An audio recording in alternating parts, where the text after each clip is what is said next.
nearly 10 years earlier, and by the end of the First World War, he was an experienced pilot. With Focke as the company's technical director and Neumann as its commercial director, Wulf was made responsible for all aspects of flying and testing.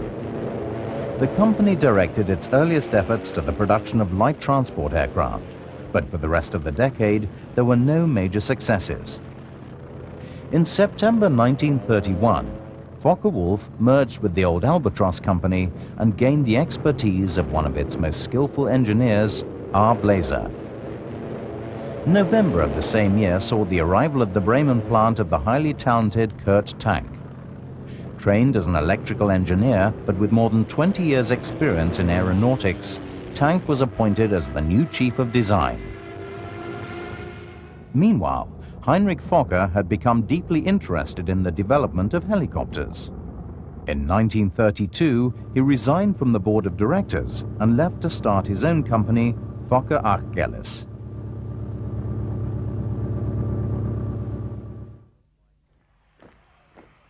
Hitler's rise to power in 1933 heralded a complete transformation of Germany's aviation industry.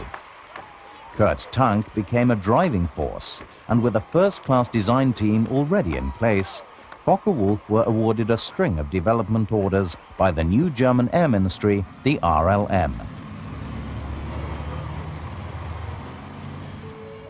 The Fw-44 Stieglitz was the first to be ordered in quantity and gave the company worldwide recognition.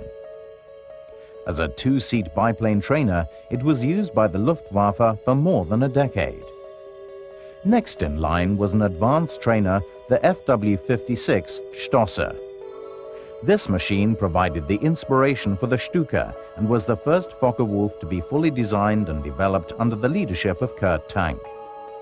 It was followed by the Fw-57, the company's first all-metal aeroplane, and one of three main contenders in the RLM's 1936 Zerstörer competition. The same year saw the climax of a similar competition with Arado, Heinkel, Focke-Wulf and Bayerische Flugzeugwerke, all vying for the Luftwaffe's standard single-seat fighter contract. Heinkel, VFW and Arado had all opted for low-wing monoplanes, but Kurt Tank's Fw-159 used a high-wing layout with a retractable undercarriage. Plagued by unending problems with the undercarriage, it failed to win, and although the contract was awarded to Messerschmitt's Bf 109, Tank and his team had gained invaluable experience.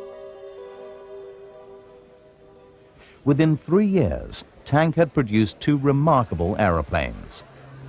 After outstandingly successful flight trials, the Fw-189, or OWL as it was known, was grudgingly bought in quantity as a standard reconnaissance aircraft. Though it flew in numbers before the war, it was unknown to the Allies until it was disclosed in 1941 as the flying eye of the German armies.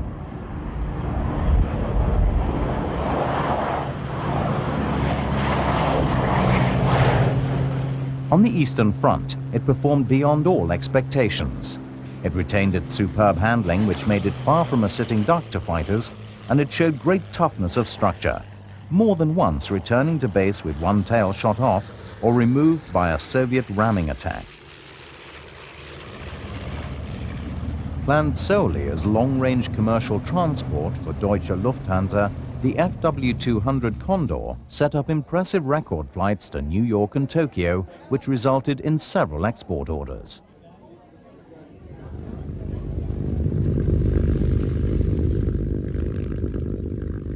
As a military aircraft, the Fw-200 carried out long-range reconnaissance work and was also used to shadow shipping, acting as an airborne command post for U-boats, though the weak structure of the aircraft did little to endear it to its crews.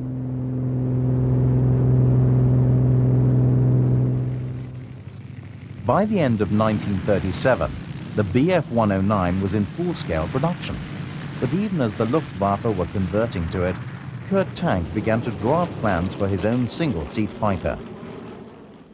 The new machine was a cantilever monoplane design with a robust wide-track undercarriage and an air-cooled radial engine. Detailed work began in 1938, and by the middle of the year, Focke-Wulf had managed to secure a development contract with the Air Ministry's Technical Office. For the next 12 months, Blazer's design team worked exclusively on the project, and by the following summer, they had completed the first FW-190 prototype. Designated as the V1, it made its maiden flight at Bremen on the 1st of June 1939.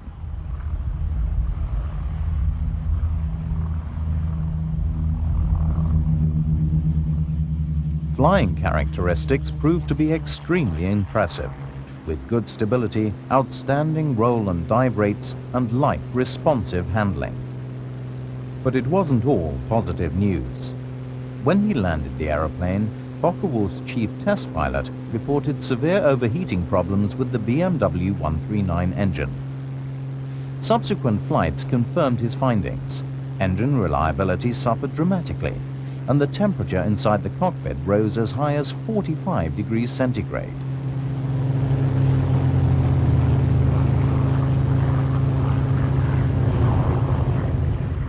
In an effort to resolve the situation, the V1 streamlined propeller spinner was replaced by a close-fitting engine cowling. This alteration helped, but overheating was a fundamental problem, and one which was to plague the development program for the next 2 years. After completion of the first 2 prototypes, progress was made at a much slower rate. With the Messerschmitt 109 already well established, the German Air Ministry treated the Focke-Wulf with little sense of urgency. Modifications and testing continued throughout the whole of 1940. The third prototype was fitted with the more powerful BMW 801 engine, while other machines were flown with both large and small versions of the twin-spar wing. Engine problems persisted, but by the end of the year, the Focke-Wulf had become a top priority. If it was going to go into mass production, a decision had to be made. Before committing itself, the Air Ministry ordered a series of comparison trials to be carried out during 1941.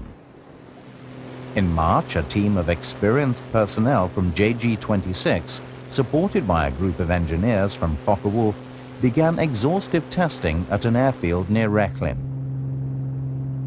During the next few months, they completed an entire evaluation program involving the FW-190A pre-production aircraft and the Bf-109F. By the end of November, JG-26, under the command of Adolf Galland, had tested the 190s under operational conditions. In their very first sortie over the Dunkirk area, they clashed with a stronger formation of Spitfires. And even though they were heavily outnumbered, the 190s still managed to shoot down 3 of the British machines. On December the 10th, the Rechlin assessment team issued its report. At ground level, the Focke-Wulf proved to be the faster machine, and at heights of 4,000 to 5,000 meters, it was almost as fast as the Messerschmitt. At high altitudes, its performance fell off sharply, and the Messerschmitt became the faster of the two by some 20 kilometers per hour. In a dive from any altitude, the 190 could outrun the 109 with ease, but in a climb situation, it was markedly inferior. It took almost a minute longer to reach 5,000 meters, and over 6 minutes longer to reach twice that height. Even so, it had considerably more operational range, and in terms of maneuverability, it completely outclassed the 109. With light positive flying controls making it much easier to handle, the Focke-Wulf could outturn and outroll the Messerschmitt at any speed. Zuerst hatten wir etwas Probleme bei der Umschulung. At first we found it difficult to fly because the engine was so large that it obscured your vision, especially during takeoff. Once we got used to it, we loved it. At that time it was faster than the British Spitfire. Nur einen Nachteil hat sie gehabt in der Höhe. It had one problem though, and that was when it reached a height of 5,000 to 6,000 meters, it lost a lot of power. The British quickly realized these shortcomings, so they flew at heights to use the weaknesses of our aeroplanes to their advantage. Hat die Turbine eingesetzt, das haben die Engländer schnell rausbekommen und sind dann unter 3.500 Meter geflogen. If we went up to 5,000 to 6,000 meters, we had to use the compressor to get more power to enable us to climb to, say, 8,000 meters, but the power was very slow then. Und hat wieder Leistung ergeben. Da konnte man dann bis auf 8.000 Meter ohne weiteres fliegen. Allerdings war die Maschine dann schwach. Das wurde mit This was constantly reviewed and improved. In spite of its greater weight, good all-round visibility and a wide, robust undercarriage made it extremely safe for both takeoff and landing. This was in sharp contrast to the 109, whose unstable, narrow-tracked undercarriage made it notoriously difficult to land. Setting the Messerschmitt down on a soft or bumpy surface proved to be an extremely dangerous exercise, and many trainee pilots were killed whilst attempting to make their very first landing. Careful design and planning made the 190 an easy aircraft to maintain in the field, and an efficient method of construction using separately built sections ensured that it was both quick and simple to produce. It was immensely strong, and even in an emergency belly landing, the airframe usually suffered little or no major damage. Armor protection was provided for both the pilot and the engine, and with a basic weapons load of 6 machine guns, the Focke-Wulf easily outgunned the Messerschmitt. In their final analysis, the test team reported that in spite of its unreliable engine, the FW-190 was far less vulnerable in combat and had several significant advantages over the Bf-109F.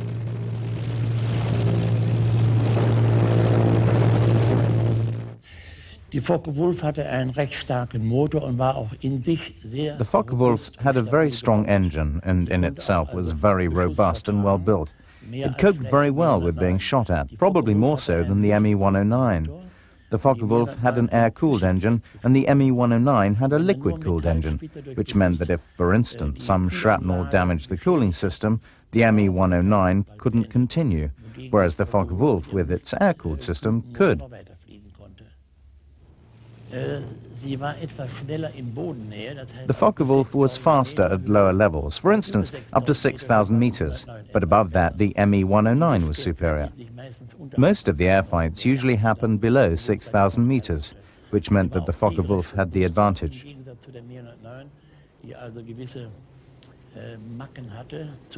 It was much more robust than the Me-109, but some of the shortcomings were, for instance, that when dive bombing, because of the air-cooled system, depending on the speed, it would open up and therefore affect the stability of the aeroplane in the air. Sometimes the aircraft would tilt to one side and you could find yourself in a helpless situation. You had no control over it and it would be very difficult to right again. By the end of the year, the RLM had placed a large order for more than 400 machines. Other orders followed, and before long, demand had exceeded the capacity of the Focke-Wulf factories. Under Air Ministry instructions, Arado, Fiesler and AGO were all assigned to build the aircraft under license. The production rate was swiftly increased, and by the spring of 1942, it had reached the level of 250 machines a month.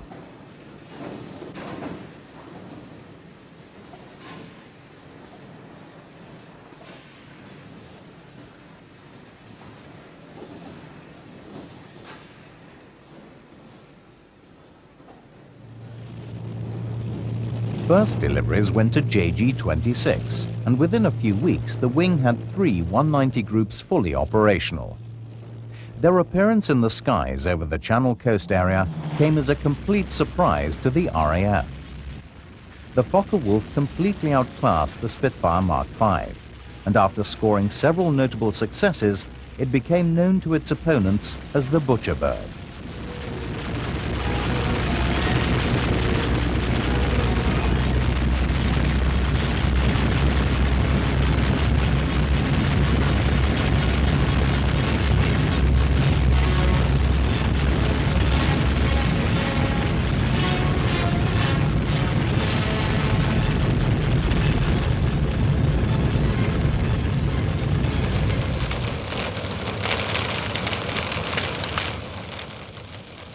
In February 1942, the new fighter took part in its first large-scale operation of the war, Operation Cerberus.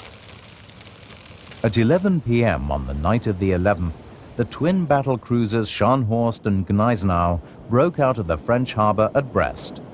Accompanied by the heavy cruiser Prince Eugen, the two capital ships were ordered to force a passage through the Straits of Dover. Once clear of British-controlled waters, they were to head for the safety of their own base at Wilhelmshaven. The route was divided into 5 separate sections, and continuous air cover was provided by the Luftwaffe. Under the command of Adolf Galland, the Focke-Wulfs of JG-26 and the Messerschmitts of JG-2 covered the distance from Le Havre to the mouth of the Rhine. From Jever to Wilhelmshaven, the ships were escorted by the fighters of JG-1.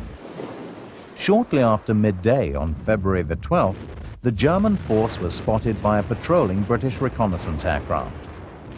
For the next 24 hours, the big ships were subjected to coastal artillery fire, numerous attacks by the Royal Navy, and repeated bombing raids by both the Royal Air Force and the Fleet Air Arm.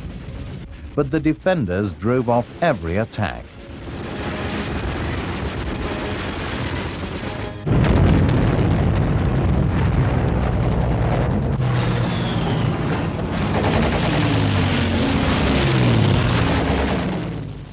During one raid alone, JG-26 shot down 6 Swordfish torpedo bombers. But for the loss of only 4 of its own machines, the Luftwaffe had destroyed a total of 49 British aircraft. In April 1942, JG-2 became the Luftwaffe's second fully operational Focke-Wulf wing. For the next 4 months, this aircraft dominated the Western Front, and as British losses rose, the RAF became increasingly alarmed. Using fighter bomber variants of the FW-190, JG-2 and JG-26 carried out successful hit-and-run raids against targets in Britain.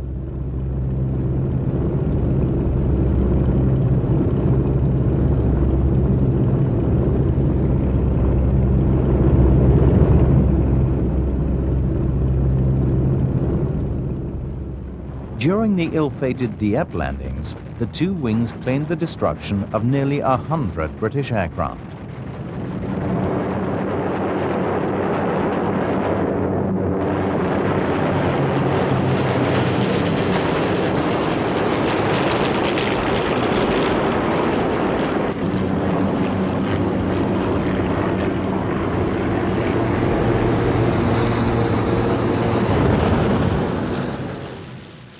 The British response to the Butcher Bird was extremely rapid. By the end of the year, Rolls-Royce had produced a new 2-stage supercharged and intercooled engine, the Merlin 61. When it was fitted to the long-nosed Spitfire Mk, it transformed the situation completely. Although similar in appearance to its Mark V predecessor, the Mk became the definitive Spitfire. It was a vast improvement over the previous versions, and with its dramatic increase in performance, it was more than a match for either the 109F or the Focke-Wulf 190.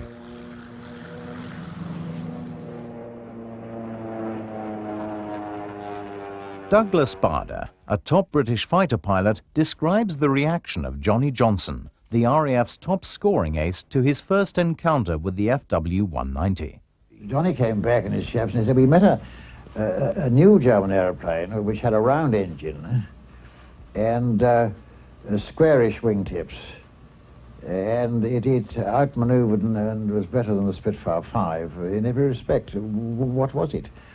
And the Ministry of Intelligence came back and said, we think it must have been some old Curtiss aeroplanes the Americans sold the French, which they're using.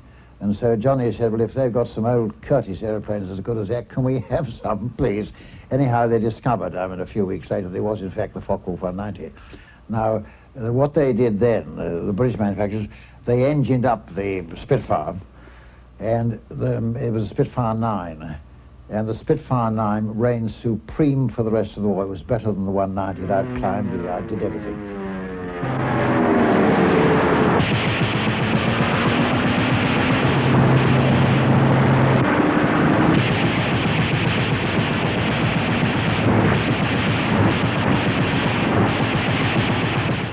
The Spitfire war wesentlich überlegen. The Spitfire was superior, but it all depended on what sort of technical tricks the enemy came up with, and therefore went one better. Die andere Maschine leistungsmäßig zu überrunden.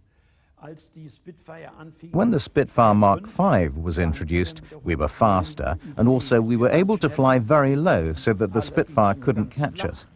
But then new models of the Spitfire were introduced with newer and improved engines, for instance Rolls-Royce Merlin, and so they went into the lead again, as they could fly faster and higher than us.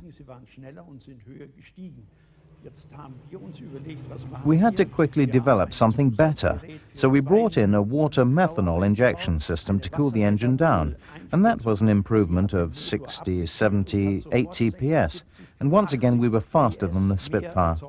Und so konnten wir plötzlich der Spitfire wieder wegsteigen.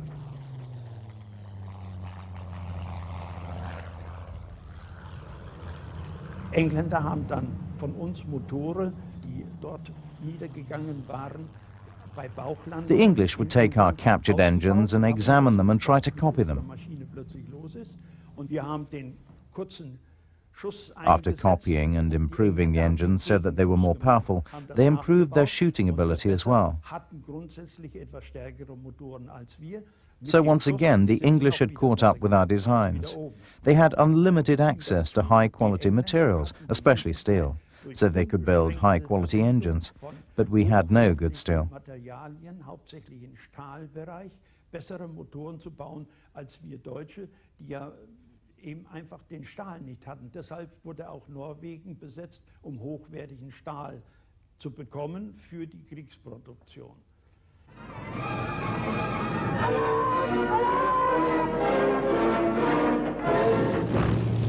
2 months later, one group, JG-51, became the first Luftwaffe unit to operate the Focke-Wulf 190 on the Eastern Front. JG-54 followed shortly afterwards, and by January 1943, all 4 groups of JG-51 had re-equipped with the latest A4 variant. As soon as they went into action, the Focke-Wulfs began to inflict heavy losses on the less well-equipped units of the Russian Air Force. In just one 48-hour period at the end of February, JG-51 shot down 89 Soviet aircraft. At the Battle of Kursk in July, the Luftwaffe claimed the destruction of another 450. But in spite of these successes, the air war in the West was beginning to turn in the Allies' favor. After the Casablanca Conference in January 1943, the American daylight bombing campaign began to expand to massive proportions. Raids increased in both size and frequency, and as the 4-engine bombers drove deep into occupied Europe, the Luftwaffe was forced onto the defensive. Its resources were stretched to the limit, and in order to cope with the threat, many fighter units had to be withdrawn from other theaters of war. By now, at least 16 field conversion sets were available for the Focke-Wulf. They enabled it to carry a wide range of specialized armament or equipment. Known as a Rüstsatz, each set contained a different package, identified by its own individual R number. R1 consisted of 2 50-kilogram underwing bomb racks, while R2 and R3 comprised a pair of Mark 108 or Mark 103 underwing cannon. But the R6 set was specifically designed for use against bombers. Consisting of 2 8-inch rocket projectors mounted underneath the wings, it was used to great effect against the American B-17 flying fortresses. By 1943, the American daylight bombing campaign was increasing in intensity, and many 190 units were withdrawn from other theaters to cope with the threat to Germany.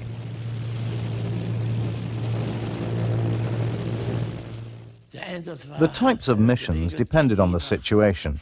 If only a few fighter planes were approaching, we would fly with 4 aircraft. But if there were more than that, or whole groups, we would fly with 8 to 12 airplanes per mission. The autumn of 1943 produced some of the Luftwaffe's most notable victories over the US bomber force. On August the 1st, 55 heavy bombers were shot down during a raid on oil installations at Ploetzi. 2 weeks later, the Americans attacked the industrial centers at Regensburg and Schweinfurt. Both targets were well beyond the range of Allied fighters, and the unescorted bombers had to face the full fury of the Luftwaffe for 2 hours each way.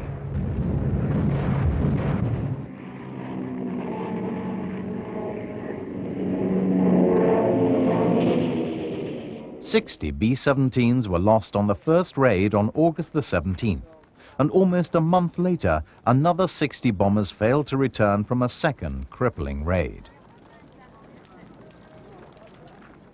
190 pilots used a variety of weapons and tactics against the unending streams of American and British bombers. Some fighters were equipped to fire 21-centimeter rockets from beneath each wing, while others flew above the bombers and dropped 250-kilogram bombs in the large formations.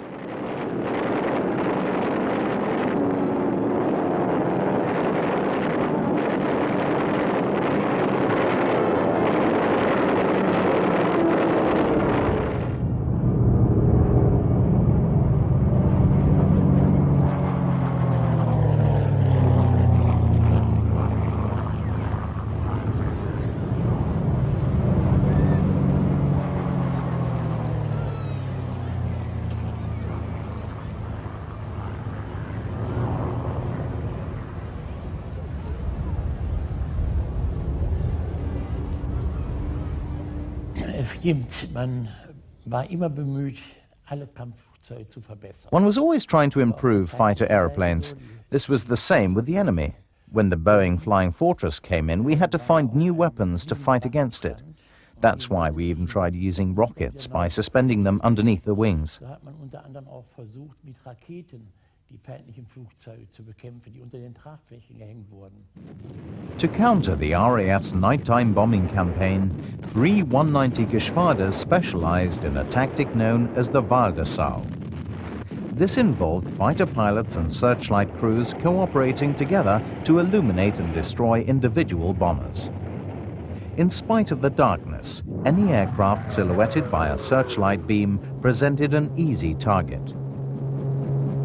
Waldesau units began operating in the summer of 1943, and with the aid of the Naxos homing radar, they became highly successful.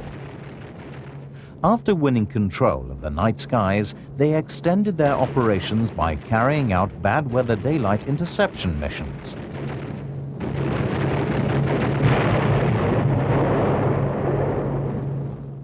Ich war im Raum teilweise im Raum Güterbock stationiert. I was stationed for a while near Göteborg and was with the JG-300 4th Group. I was a so-called high flyer. We were moved around quite a lot in the West. When the Arnhem and Nijmegen affair happened, I took it very personally. Then I was shot down near Recklinghausen. I have to say that these missions were the most depressing experiences I have had in my entire life as a pilot. When you were flying a very heavily armored aircraft and you had to attack transport planes, i.e. gliders, etc., and you knew there were human beings in there, it was really the worst experience. Transporter, praktisch Segler, Lastensegler, schießen musste, wo man wusste, sie sitzen voll Menschen. During 1943, the strength of the Luftwaffe reached its wartime peak. By the middle of the year, Germany had more than 6,000 aircraft in frontline service. Focke-Wulf production had risen accordingly, and by the autumn, nearly 5,000 machines had been built. Between 1942 and 1944, the total output for all types of military aircraft was expanding at the rate of 60% a year. Meanwhile, on the Eastern Front, Hitler had launched Operation Citadel. Aimed at destroying the Russian forces deployed in the vital Kursk salient, this large-scale offensive became the single most decisive battle on the entire Eastern Front. 2,500 panzers were supported by 8 German fighter groups, equipped with both the Fw-190 and the Bf-109.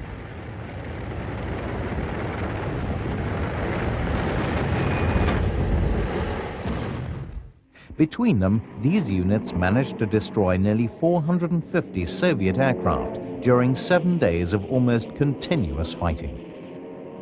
But in spite of this success, the German advance was halted.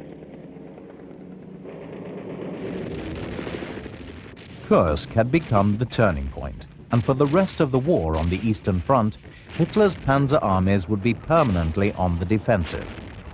By 1944, Russia had re-equipped with much improved aircraft.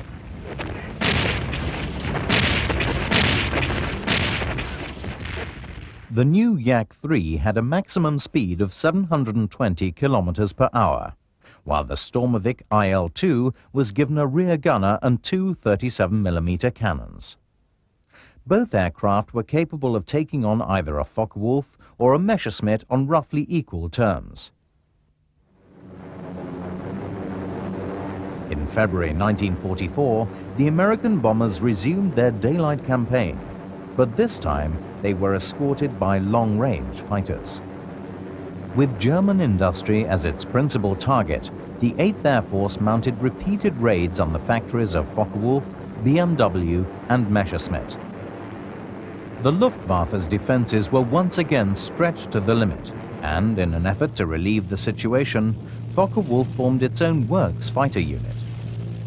A small group of test pilots flying Fw-190s took part in operations to defend the Bremen plant. Kurt Tank himself flew on several of these missions, but the Air Ministry eventually became so worried about his safety that they banned him from doing so.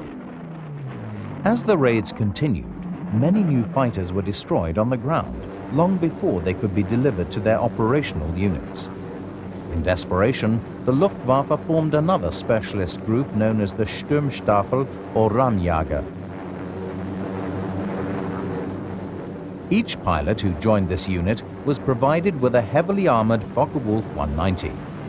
He was briefed in ramming techniques and was expected to bring down at least one Allied bomber on every interception mission. Meanwhile, other Focke-Wulfs were fitted with a variety of anti-bomber and anti-tank weapons. The SG-116 consisted of either 3 or 6 Mark 103 cannon mounted vertically on the upper fuselage. Known as the Zellenduscher, this device was designed to shoot down bombers by firing directly into them from underneath. Using a photoelectric cell, the 30mm guns were automatically triggered by the shadow of the bomber as it passed overhead.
With equipment that was more or less equal, quantity and aggressiveness would tip the balance, and the P-51s, P-47s and the Spitfire Mk9s turned the aerial tide in Europe.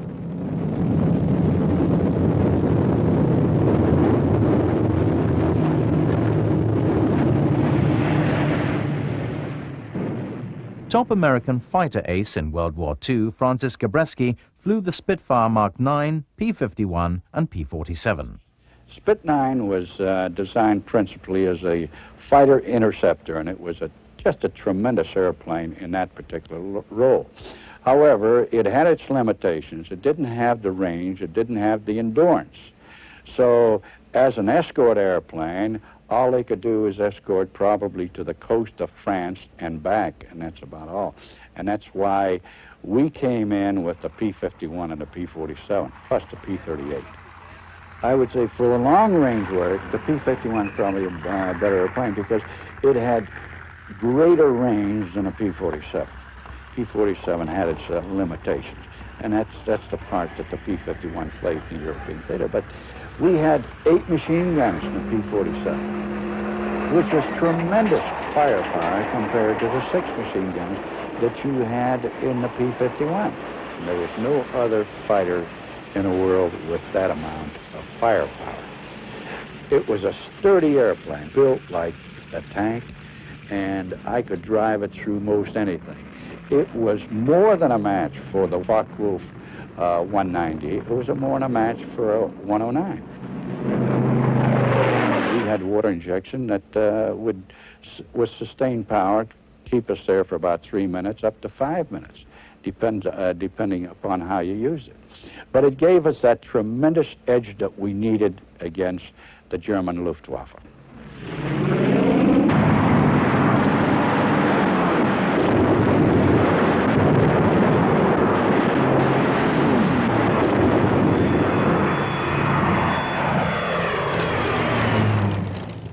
Throughout the war, the Fw-190 excelled as a versatile weapons platform. It was the ideal aircraft for low-level and medium-altitude operations. But at heights of over 7,000 meters, its poor engine performance made it relatively ineffective. Focke-Wulf attempted to rectify the weakness by developing 2 new series, both equipped with more powerful engines. The B-series prototypes used a GM1 power booster, while the C-series machines were fitted with a turbo-supercharged Daimler-Benz engine. Both types incorporated a pressurized cockpit, but neither of them proved to be reliable enough to go into full-scale production.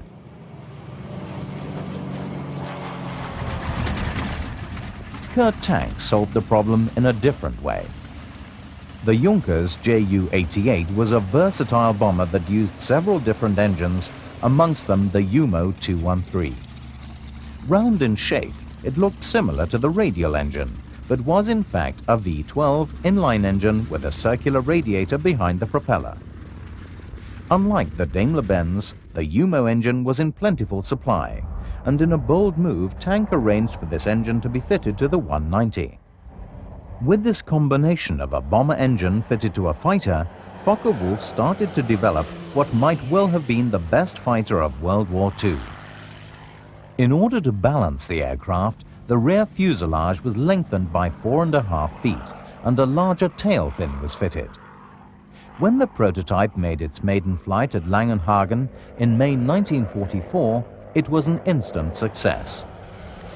With a top speed of 685 kilometers per hour, it was faster than all other 190s at any height. It had a better rate of climb, greater acceleration, and a significantly higher service ceiling. In an emergency situation, the MW50 water methanol injection system could boost power output by almost 30%. Overall, the new variant was a vast improvement over its predecessors. Production began at Focke-Wulf's Cottbus factory, and within a few weeks, the first machines were being delivered to JG54 and JG26. Before long, operational pilots were hailing the 190D as the best piston engine fighter ever to enter service with the Luftwaffe. But as the year progressed, the odds facing the German fighter units were overwhelming.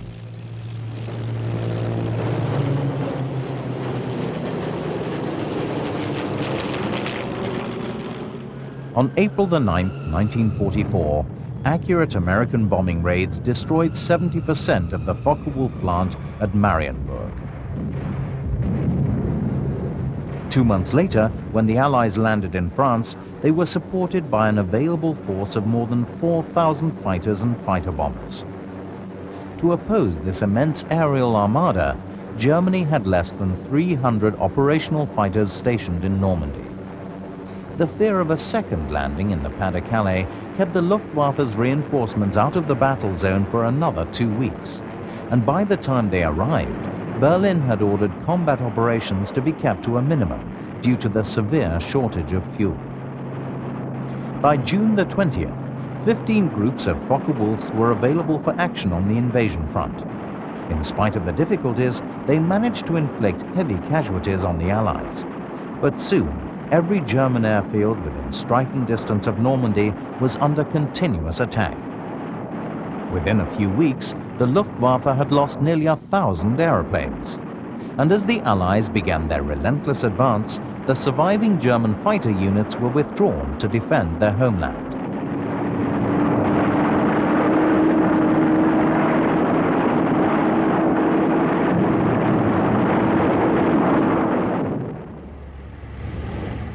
In October, Hitler announced plans for one last desperate effort in the West.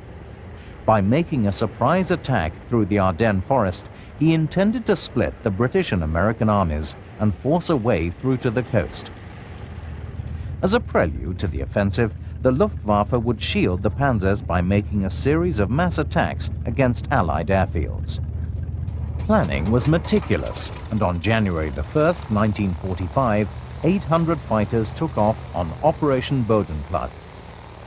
Led to their targets by Ju-88s, the Fw-190s and Me-109s struck at 17 airfields throughout Belgium, France and Holland. The heaviest casualties were inflicted by JG-26 at Evere, near Brussels. Taken completely by surprise, more than 100 Allied aircraft were destroyed on the ground. But elsewhere, the attackers were not so successful. At Asch airfield in Belgium, 13 Focke-Wulfs and 10 Messerschmitts were destroyed by 12 Thunderbolts from the 487th Fighter Squadron. A group of Spitfires from 131 Wing shot down 20 more for the loss of only one. Overall, 93 German fighters were destroyed over Allied-held territory. And when they turned from home, many more were shot down by their own anti-aircraft guns. By the end of the day, British and American losses amounted to 250 machines, but Germany had lost more than 300 pilots. It was a complete tactical failure.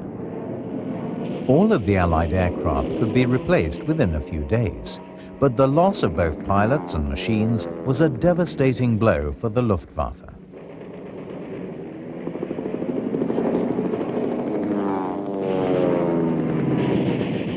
Ich kann Ihnen da eine Geschichte erzählen. Ich sollte damals, unser Kommandeur I can remember a story. Our commander's aircraft had a problem with its transmitter and he couldn't get it to work, so he jumped into my aircraft. I left about half an hour later to fly from Kamenz to Cottbus to follow him. Just then, a large group of Mustangs appeared around me, about 12 of them. They all prepared to attack me, but because I was an experienced pilot, I managed to evade the whole group.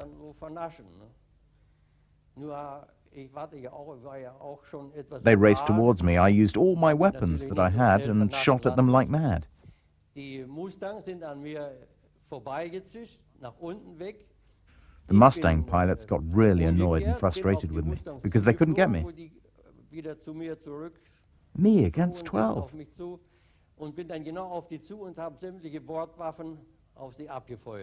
I realized that my time was running out, and I decided to take a nosedive and head for the Russian border.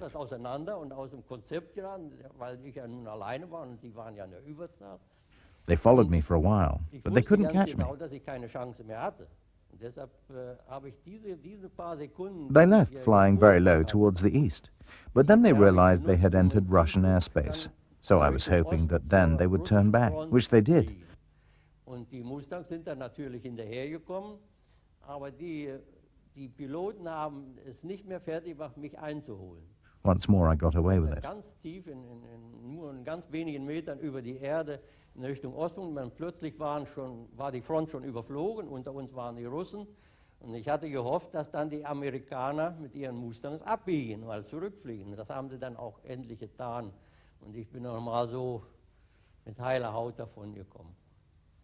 One by one, the German generals surrendered their armies. The final capitulation took place on May the 7th, and with Göring himself a prisoner of the Allies, the resistance of the Luftwaffe finally came to an end.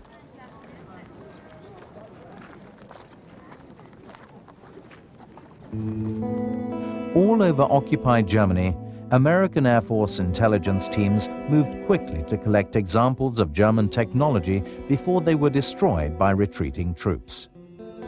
In this way, Allied intelligence came across scores of FW-190s, providing many specimens to examine and compare. This rare footage shows one FW-190 that was captured and transported to America for further study.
The FW-190 was an aircraft much admired by German fighter pilots, not only for its overall strength and ruggedness, but also for its speed and agility. Yes, once I did have the opportunity to fly the Focke-Wulf in practice. I did 13 exercises with the Air Force for 5 flying hours. I was very impressed with the aircraft, and I enjoyed flying it so much that I later signed on a voluntary basis to go to the front with the Focke-Wulf group. I liked it very much because it was strong, robust, well-equipped, and with varied weapons, easy on takeoff and landing, and a real pleasure to fly. The instrument panel was very easy to read. All in all, a brilliant aircraft, no doubt about it. Gut instrumentiert war dazu. Also es war eine wirklich fliegerisch, also tadellose Maschine. Da gibt es gar keinen Zweifel. As I mentioned to you earlier, you shouldn't push the plane too much to lift the tail. The best way was to give it plenty of gas, and then the Focke-Wulf would take off, almost on its own. That was truly wonderful.